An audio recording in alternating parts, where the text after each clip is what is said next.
And then the last one, Alex, that I want to talk about, because this, I think, personally, that is the most important, and that's confidence. You can say things in a certain way, and you could say the exact same content, but with a confident stance, with a confident voice, and people will buy it far more than if you're saying the same thing, but just like with less confidence. Now, is this, I guess, the biggest thing that you work on as a public speaking coach? Because this is a fairly difficult thing to crack. Confidence is a challenging one. I There are different types of confidence. I've fallen into a couple of traps with confidence in the past. I've been having to deliver talks for probably nearly 15 years now, so I'm fairly well into the game. But my confidence took a crash not that long ago, 2 or 3 years ago. I ended up going to therapy to deal with my confidence. I'm a public speaking coach that lacks confidence about public speaking. I mean, what on earth? Right? And so, confidence is, I think the first thing to say with confidence, it is a work in progress. It is constantly fluctuating. One day you can get up and everything's just going great. You're feeling pretty confident. You're very composed. Your brain is quiet. You can go and deliver the points however you want. On another day, you might wake up, don't feel like that at all, and you have an absolute nightmare. And most people, I think, fall into the trap of momentum-based confidence, which is they build up maybe 2 or 3 talks that have gone fairly well. Yeah, pretty good at this. And then eventually they have an absolute shitstorm. It just goes really, really badly. And what happens to their confidence? It plummets. It goes straight back down with like a sack of cards. And what you've got to realize is that your confidence is grounded in experiences that you have. And one of the questions that I often ask people to consider with their confidence, so they've got something tangible for those bad days that they can hang on. What are the experiences that have shaped your perspective around the subject? Right? And if you can remember those experiences, those are the things that give you the right to talk about your subject in the way that you do. So if you can start with knowing that what you've got to say is good, and maybe that means before a big presentation, you test it on someone you'd be nervous to give that presentation in front of, and just get their feedback. If they give you some good feedback, you will be going into that actual engagement or presentation, whatever the context is, feeling way, way, way better because someone's told you that that's good. We often rely on the feedback from and the acceptance, if you like, from others to as a means of building our own confidence. So maybe start with that. But I think we all need to be a little bit kinder. TED is the Instagram of public speaking. I've been to conferences. I've run my own conferences. Speakers make mistakes all the time. You'll never see it because they get edited out afterwards. So TED actually creates this very unrealistic expectation for what a great speech is. It doesn't need to be like that. And often we connect with speakers way more when they've made a mistake, right? It gives us a glimpse into the real person behind that talk. And audiences are always going to back you. Audiences want you to do well. And I guess, so from what you said, if there is one sort of key thing that people can do to work on their confidence, I know you said deliver the talk to someone that you might be afraid to deliver the talk to. What is that sort of one thing? Honestly, I think it's around getting clarity. I would get them to write down 3 experiences that have shaped their perspective. And that's there. No one can take your experiences away from you. That would be I think is the start of building really solid confidence. But your confidence improves the more you do it. It's having exposure to the fight or flight response.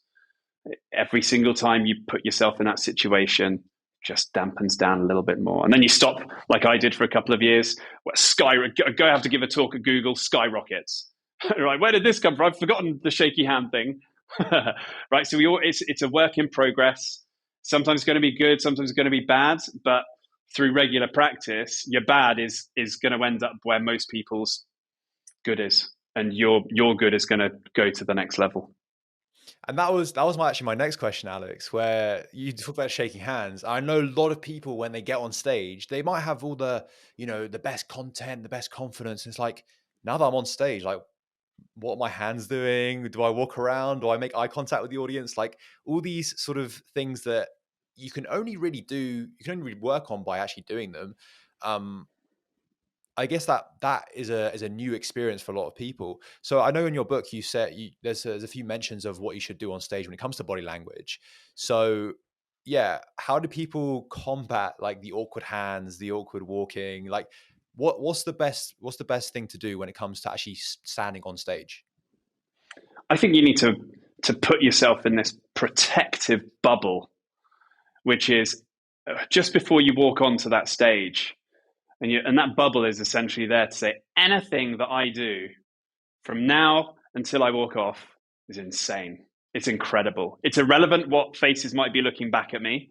It's irrelevant whether I stumble on my words, say trip up, slides go down, whatever. It's irrelevant. But I am in this protective shield where everything that I do and everything that I say is incredible. It's amazing. And if you can do that, what that will help you to do is just ease off the judgment. We're constantly making micro judgments on how things are going.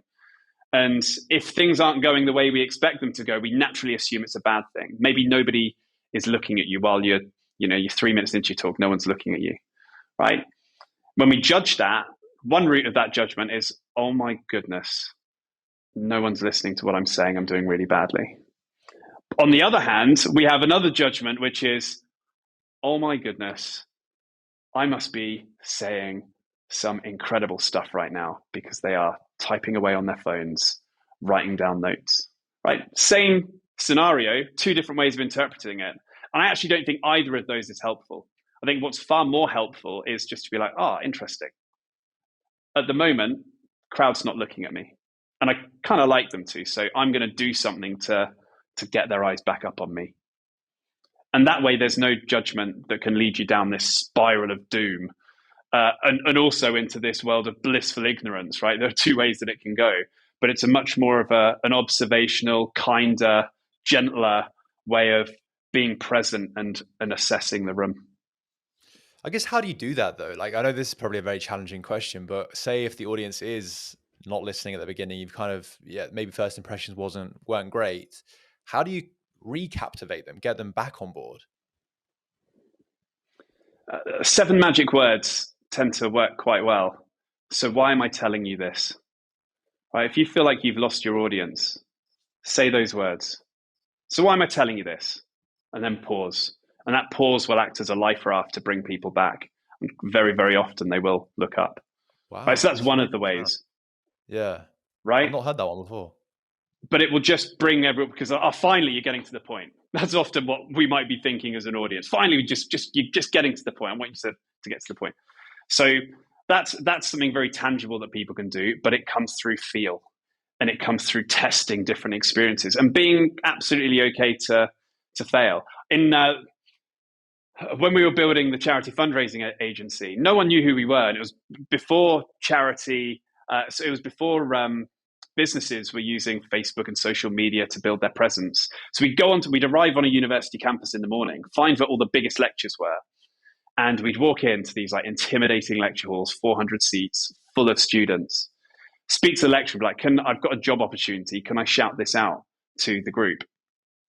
And at the we do like a minute's pitch. And at the very, very end, we'd be like, so if you'd like to come along and find out more, we're hosting a meeting at 1:00 today. Put your hands up if you'd like a ticket. And they weren't tickets. We give them a flyer, but we call it a ticket to try and build the value. Sometimes no one puts their hand up, 400 people in the room. And you have to do a walk of shame out of that room. It's so awkward. It's excruciating. And even 7 years in, you'd get the nerves. You'd be doing that every hour before you do your main meeting. But even then, you just get the nerves. But then on the other hand, sometimes you get one or two people put their hands up, and then a wave. It's like a Mexican wave. You'd literally be giving out hundreds of tickets before the lecture kicks off. So it was an all or nothing sort of scenario. But those, I didn't enjoy them. But those times where it didn't go to plan, uh, it allows you to realize it's okay. And sometimes presentations just aren't going to go the way you want, and that's okay.